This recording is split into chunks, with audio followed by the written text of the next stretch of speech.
Why does it still hurt? He hurt you. He left you. He made you feel small. So why do you still think about him? Why does his name still echo in the back of your mind? Why do you still feel that sting, that weight, that ache in your chest when you remember how it all unfolded? You knew it wasn't love nor the kind you needed. You knew he didn't see you, didn't protect you, didn't show up. And yet, here you are, holding on to something you thought you already let go. You don't text him, you don't call, you don't even speak his name aloud anymore. But inside, a part of you still flinches when the memory surfaces, still questions, still hopes, still bleeds. Why? Carl Jung once said, "We are not hurt by others. We are hurt by the shadow within us." That truth is uncomfortable. It strips away the blame. It removes the shield that lets us point our pain outward. Because what if the pain he caused didn't start with him? What if he only touched something that was already there? You don't need to learn how to hurt him back. You don't need tactics. You don't need revenge. What you need is to understand what in you allowed the wound to stay open so long. What in you believed that his love, fragile, inconsistent, conditional, was all you deserved? The truth is this: he didn't break you. He revealed where you were already broken. And that's the part no one tells you. They say walk away, block his number, move on. And maybe you did. But why hasn't it worked? Why does the grief still linger, like a ghost? Why does your body still remember, even when your mind says it's over? Because the pain isn't in him, it's in you. You see, we often think healing means forgetting, but it doesn't. Healing means remembering without bleeding. And to get there, you have to do something harder than letting go of him. You have to turn inward. You have to walk through the ruins of what you allowed, what you accepted, what you stayed for, and ask why. Why did I think that was love? Why did I keep showing up when he stopped caring?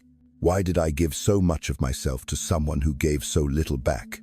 And here's the hardest question of all. What in me needed him to hurt me just to feel something? The moment you ask that, something shifts. Because pain is not the enemy, it's the messenger. And in Jung's work, the message is always this: the wound is where the light enters. Your wound has a name. Maybe it was the first time someone left without saying goodbye. Maybe it was growing up without feeling chosen. Maybe it was learning that love always comes with conditions. You see, when you're still hurt, it's not about the man who left. It's about the part of you that still feels abandoned even now. He's just the trigger, not the cause. That's why cutting ties doesn't end the ache. That's why deleting his number doesn't delete the damage. Because what you're grieving isn't just him. You're grieving the version of you that believed love had to be earned. That being seen meant being smaller. That staying quiet would keep someone close. But that version of you is dying. And yes, death hurts. Even when it's necessary. You're not crazy for still feeling it. You're not weak for still caring. You're human. And healing isn't a straight line. Some days you'll feel strong, unshakable. Other days, you'll want to call him just to remember what it felt like to not be alone. But in that moment, pause, breathe, and remember this: the pain you feel is not a sign that you're broken. It's proof that something inside you is waking up. This is not the end of your story. This is the moment you begin writing a new one. Not one where he sees your worth, but one where you do. Because the only way to truly stop hurting over a man who hurt you is to stop thinking the answer lies in him. It never did. The answer has always been you. When a man hurts you, it doesn't always come from cruelty. It comes from something deeper, something far more complex than we're taught to see. His silence, his criticism, his emotional withdrawal, they aren't just acts of rejection. They're mirrors, and what they reflect is not him, it's you. Carl Jung said, "Everything that irritates us about others can lead us to a better understanding of ourselves." That's not just philosophy, it's psychology. It means that the people who wound us the most often reveal the parts of ourselves we've tried hardest to hide. You see, the man who dismisses you when you're vulnerable, the one who leaves when you need him the most, the one who makes you question your worth, that man didn't place that wound in you. He found it. He activated it. And what hurt wasn't his absence. It was your own forgotten abandonment. What hurt wasn't his coldness. It was your own belief that you needed to earn warmth to be loved. He didn't create the ache. He exposed it. That's the part that's hard to accept.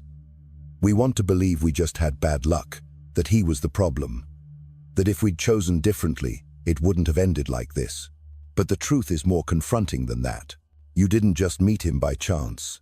He showed up because a part of you was ready to face what you'd buried. Jung called it projection. The unconscious mind casts its unresolved parts onto others so we can finally see them. That's why certain men affect you more than others. That's why you felt so drawn to him, even when he didn't treat you right. Because at some deep level, your soul recognized what he could awaken. Not your joy, your shadow. And what is the shadow? It's every part of you you've repressed. The part of you that never felt safe. The girl who learned to be small, to please, to stay silent, just to feel loved. The part of you that craved validation because it never came freely. The shadow isn't evil. It's hidden pain. And when a man triggers it, it can feel unbearable. Think about it. When he ignored your message, what did you feel? Panic, rage, emptiness. When he criticized you, did you crumble? Did you apologize even when you weren't wrong? When he became cold, did you chase? Did you beg for warmth? Did you question if you were too much, too emotional, not enough? Those reactions didn't begin with him. They were already living in you. He just pressed the bruise. And in that moment, something powerful happened. Something Jung spent his life studying.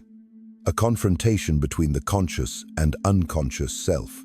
A clash between who you think you are and who you truly are beneath the surface. That's why these relationships feel so intense. They aren't just about love. They're about transformation. They are invitations, painful. Yes, but sacred.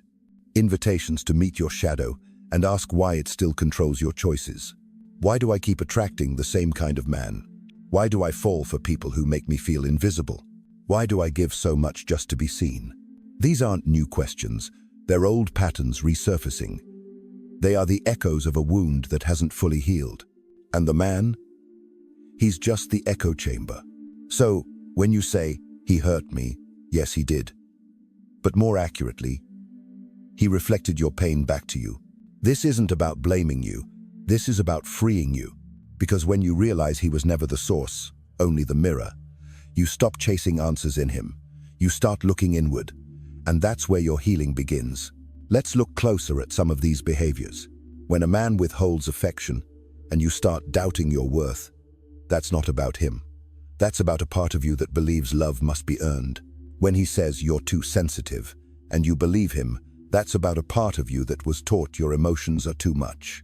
When he disappears and you blame yourself, that's a part of you still stuck in the belief that love leaves unless you prove yourself worthy. He simply amplifies what's already inside. This is why people repeat relationships that hurt, because the wound hasn't been fully seen. And what's unseen will always be repeated until it's transformed.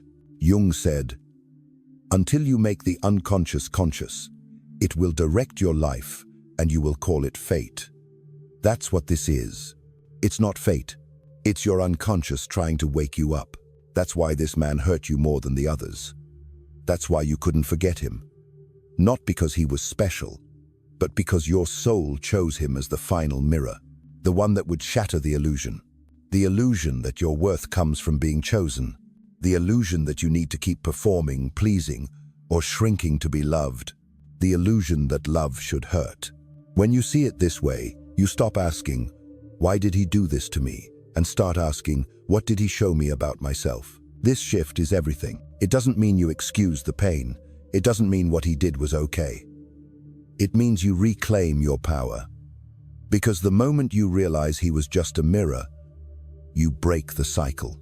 You stop repeating the same story with different faces. You stop bleeding for people who can't hold your heart. You stop abandoning yourself in the name of connection. And slowly, you begin to write a new story. One where you don't chase mirrors. One where you see yourself clearly, without needing another person to reflect it back. So, the next time someone hurts you, pause.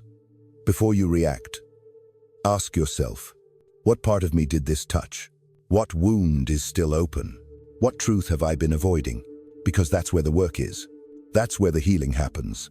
Not in controlling others, but in understanding yourself. And that understanding is what breaks the pattern. That awareness is what sets you free. Why can't you walk away?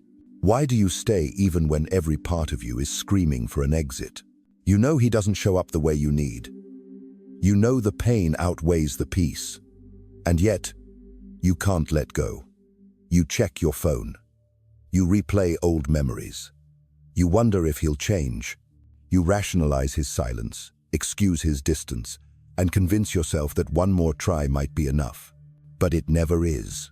Carl Jung called this the loop between the persona and the shadow, the mask you wear to survive, and the parts of you that remain unseen, unhealed, and unheard.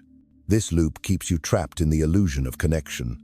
It convinces you that this pain is love, that this cycle is normal, that if you just do more, give more, change more, you'll finally feel safe. But you're not chasing love. You're chasing relief. You're not in love with him. You're addicted to the feeling of being momentarily filled. And that's the hard truth. You don't miss the man. You miss the version of yourself you become when he gives you attention. You miss the temporary high of feeling chosen. You crave that fleeting sense of worthiness that comes when he texts back, when he touches you, when he says the right thing at the right time. It's not love. It's a chemical loop. Dopamine, cortisol, oxytocin, trauma bonding. You are not weak. You are biologically and emotionally entangled. That's why walking away feels like withdrawal. Because it is. And it didn't start with him. This addiction to external validation has roots that go far deeper, often all the way back to childhood. Maybe you had to earn love growing up. Maybe affection was conditional. Maybe silence meant punishment. Maybe you learned that your value came from performance, from being good, from never asking for too much. And now here you are, repeating the pattern. You fall for men who withhold, because on some level, it feels familiar. You stay in pain because pain feels like home. You confuse anxiety for attraction, chaos for passion, and inconsistency for love. This is what Jung called the inherited template, the unconscious model of love passed down from what you saw, felt, and endured as a child. If your early environment taught you that love equals waiting, fixing, or proving yourself, you'll keep choosing partners who recreate that dynamic. Not because you want to suffer, but because your nervous system doesn't yet recognize peace as love. You're not broken, you're patterned. And those patterns feel impossible to escape until you understand one thing. What you're looking for in him is actually missing in you. You're hoping he will complete you, but wholeness was never his job. It's yours. That's why you can't walk away, not because he's irreplaceable, but because a part of you still believes you need someone to validate your existence. That belief is the real prison.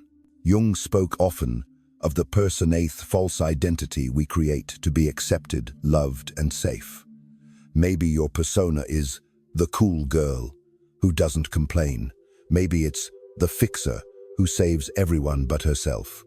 Maybe it's the giver who thinks if she just loves enough, she won't be left.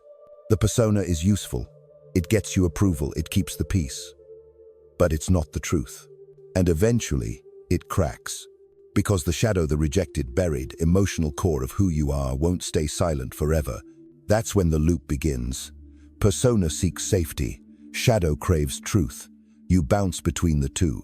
You stay in relationships that hurt because your persona is afraid to be alone, while your shadow is screaming to be free. This internal war isn't weakness. It's awakening. You're not crazy. You're not doomed. You're not unlovable. You're waking up to the realization that you've spent too long trying to earn a love that was never supposed to cost you your soul. And now, the real work begins. This is where Jung's idea of individuation becomes essential. Individuation is the lifelong process of becoming who you truly are not. The mask you wear, not the wounds you carry, but the authentic self beneath it all. It's the process of saying, I am done seeking worth outside of me. I am done confusing pain with love. I am done trying to fix someone else to avoid fixing myself. Individuation is not easy. It requires facing the grief of who you had to become to survive. It requires shedding the persona that once kept you safe. It requires sitting with the shadow you've avoided. But through that discomfort, something begins to shift. You start making decisions not from fear, but from clarity. You stop accepting crumbs because you now know you were always the feast. You stop obsessing over his return because you finally return to yourself. The loop loses power when you stop feeding it. It ends when you stop asking, "Why won't he love me?" and start asking, "Why am I waiting for someone who doesn't see me?" You end the cycle not with anger, but with awareness. You choose silence over chaos, boundaries over begging, presence over performance. And in that space, scary and uncertain at first, you begin to hear the truth of who you are. Not the voice shaped by past rejection, not the echoes of old wounds, but the steady, quiet voice of your true self. She doesn't need to chase. She doesn't need to prove. She doesn't need to perform. She simply is, and she is enough. So, if you're asking why you can't leave him, the answer is this: because you still think he holds something you don't yet believe exists within yourself. But that's the illusion. What you're looking for, wholeness, worth, peace, it doesn't live in his arms. It lives in your decision to stop abandoning yourself for love. It lives in your courage to be alone until you're no longer lonely. It lives in your willingness to walk away. Not because he's bad, but because you're done betraying your own heart to keep someone else comfortable. This isn't the end. It's the return. Not to him, to you. He didn't take your worth from you. He revealed where you never believed you had any. Let that sink in. He didn't damage your value. He simply highlighted the places you still questioned it.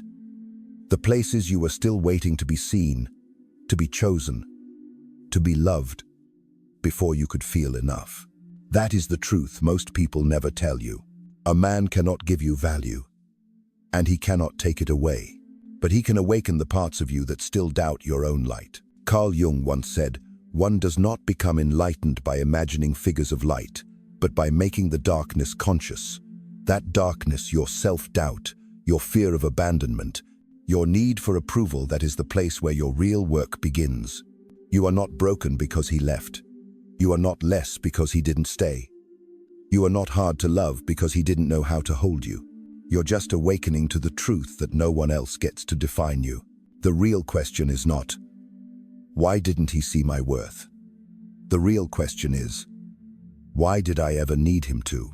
That shift changes everything. Because once you understand that your value was never up for debate, you stop handing it out to people who don't know what to do with it. You stop offering pieces of your soul to be seen. You stop shrinking in hopes that someone else will finally say you're enough. You are enough, but you have to believe it first. And belief doesn't come through compliments. It doesn't come through validation or attention. It comes through doing the hard, quiet work of choosing yourself, especially when no one else does. That's what self-worth really is. Not loud declarations, not surface-level confidence. It's that quiet steadiness inside you that says, "I'm still worthy, even when I'm alone, even when I'm misunderstood, even when I'm not chosen." It's built moment by moment, decision by decision, boundary by boundary. You rebuild it every time you say no to something that hurts you, every time you don't reply to the text that drags you back into a cycle, every time you choose peace over chaos, stillness over chasing, integrity over attention. That's how you reclaim your power. Not through revenge, not through proving anything, but through healing. And healing, in Jung's work, isn't just about fixing what's broken, it's about integration. It's about taking the fractured pieces of yourself, the girl who was neglected, the woman who stayed too long, the self that kept giving and bringing them home, back to center, back to wholeness. You don't need him to see your value. You need to believe in it so deeply that his inability to recognize it no longer destabilizes you. And that belief takes practice. It takes time, but it starts now, right here, with the decision to stop looking for mirrors that only reflect your insecurities and start becoming the mirror for your own truth. You've already started. You wouldn't be reading this if you hadn't. Something in you is waking up. A quiet knowing that says, I deserve more, not because you're perfect, not because you've done everything right, but because you're willing to grow. You're willing to face what's hard. You're willing to come home to yourself. And that willingness, that is power. That is sacred.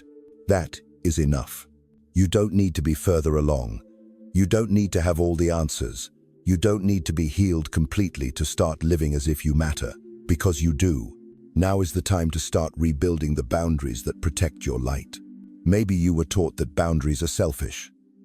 That saying no makes you cold. That choosing yourself means pushing others away. But that's not true. Boundaries are not walls. They're doors. They're the way you teach others how to treat you and how you learn to treat yourself. You say no, not because you're cruel, but because your peace is priceless. You walk away, not because you don't care, but because you care too much to abandon yourself again. You stop begging to be seen and start choosing who gets to witness your growth. That's self-respect. That's the return to your center. That's individuation. The process Jung described as the lifelong journey of becoming who you truly are not, who you were taught to be, not who you pretended to be, not who the world expected, but who you were before you forgot. This is your becoming, and it's already underway. You are not behind. You are not too late. You are exactly where you're meant to be. Because real transformation doesn't happen in grand moments. It happens in quiet choices, small shifts, tiny revolutions within you that say, I will no longer trade my truth for connection. That's the difference between validation and value. Validation comes and goes. Value stays. So ask yourself, what would it feel like to move through this world knowing your value was constant? Not determined by a text, not shattered by a breakup, not lost in someone else's silence. What would it feel like to be your own home? That is the invitation in front of you now, to no longer live at the mercy of who stays and who leaves, to no longer collapse every time love is withdrawn, to no longer perform, conform, or diminish yourself for acceptance. You don't need to be less. You don't need to be more. You just need to be yours. And if you're on that path, if something in you is shifting, even now know that you are not alone. This journey can feel isolating. It can feel like no one understands.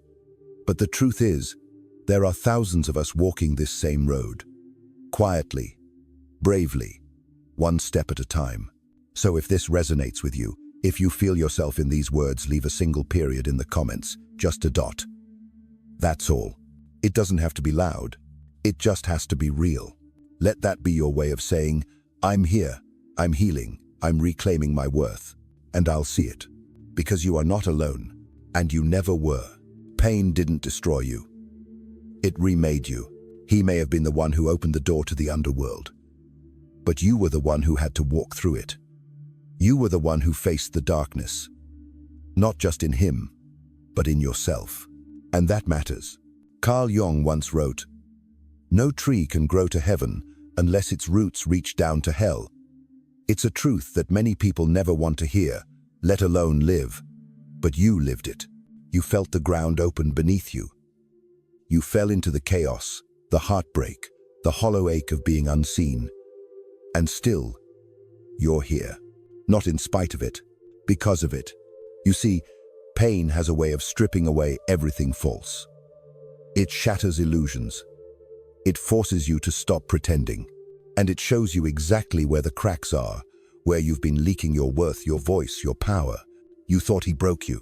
But maybe, just maybe, he broke the version of you that needed to be broken. The one who needed approval, who needed to be chosen, who needed love, to look a certain way to believe it was real. What if the pain didn't end your story? What if it started the chapter where you finally became who you were meant to be? Because the truth is, some versions of you had to die for the real you to be born. The woman who stayed quiet, who made herself small, who held on even when it hurt she had to go. The woman who begged for love, who lost herself in the process of being loved by someone else she had to go. And in her place, something fierce is growing. Not loud, not angry, not bitter, just rooted. steady, unapologetically whole. This is not about becoming harder. It's about becoming softer in the right places and stronger in the ones that used to collapse. It's about recognizing that healing isn't forgetting what happened. It's remembering without being owned by it. That's what forgiveness really is. Not a gift for him, a release for you. You don't forgive because he deserves peace. You forgive because you do. Because carrying pain becomes heavier than letting it go. Because every time you replay what he did, you reinforce the story that you are stuck, and you're not. You're free the moment you say, "This pain doesn't define me." You're free the moment you realize, "I don't need closure from him. I can close this chapter myself." You're free when you stop waiting to be chosen and choose yourself instead. Let that be your turning point. You don't need to be picked. You are the one who chooses. You choose peace over chaos. You choose truth over fantasy. You choose alignment over attention. And in that choice, you rise. Not in a straight line, not in one glorious moment, but gradually, gently, with each quiet step toward yourself. There will still be days when the ache returns, moments when you miss what never really was. But you'll be different now. You'll recognize that longing not as a call to go back, but as a reminder of how far you've come. Because the woman who used to break at his silence no longer waits for his words to feel worthy. The woman who used to question her enoughness no longer measures herself by someone else's inability to love deeply. The woman who thought love meant staying no matter what now knows that walking away is also an act of love, an act of faith in herself. This is your evolution. You didn't just survive the pain. You used it. You used it to dig deeper, to understand your wounds, to uncover your patterns, to build boundaries, to resonate above anyone else but back into yourself. Back into the woman who no longer betrays her soul to keep someone else close. Back into the woman who knows she's whole even when she's alone. Back into the woman who doesn't seek to be rescued because she rescued herself. You are not fragile. You are sacred. Not because you never fell apart, but because you rebuilt from the ruins. And now, every scar speaks of your strength. Every boundary whispers your rebirth. Every breath you take without needing his validation is a victory. This isn't just healing. This is transformation. You are the tree now, rooted in the depths you once feared. Reaching for a light you no longer beg for, you create it. Your pain has become your soil. And from it, something unstoppable is growing. Not the girl who hoped someone would come save her. Not the woman who thought she needed to prove her worth. But the soul that knows, I was always enough. Even in the dark, even when it hurt, even when he didn't choose me. Especially then. You are not here to be defined by who left, who stayed, or who couldn't love you right. You are here to define yourself on your terms. With every decision to rise, with every no, you speak with clarity. With every yes, you offer from a place of fullness. This is the return to your power, to your peace, to your presence. You've come so far, you've faced so much, and now you get to see what's on the other side. The other side of needing, the other side of chasing, the other side of waiting. Now, you lead. Now, you choose. Now, you become. And one day, you'll look back and realize this pain, this heartbreak, this hollow ache, it didn't end you. It delivered you to yourself, to the love you were always meant to give and receive, one that doesn't ask you to shrink, to chase, to bleed, a love that begins and ends with you. So take a deep breath. Feel your feet on the ground. Feel your strength in your spine. Feel your heart, still beating, still open, still ready to love, but only where there is safety, reciprocity, truth. And as you step forward, carry this truth. You are not your pain.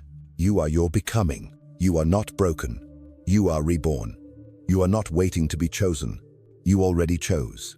And that is the most powerful choice you'll ever make. You've come this far only to discover you've been home all along. You are still here, and you are more whole than ever.